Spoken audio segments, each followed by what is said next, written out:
Hey everyone, welcome back to the channel. In today's video, I'm going to show you how to turn on two-step verification on Telegram. It's really simple and easy. First of all, open the Telegram application in your mobile. Then tap on the three bars in the top left corner and go for this settings. In the settings, you can see this option privacy and security. Just tap on it. And now the first option you can see is two-step verification. Just simply tap on this on, tap on this set password and just enter the password here. After entering the password, tap on this go icon.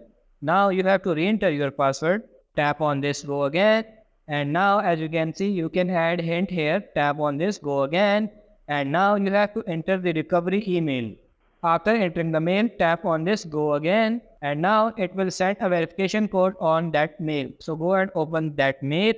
Now simply copy this code, go back to Telegram and paste it here.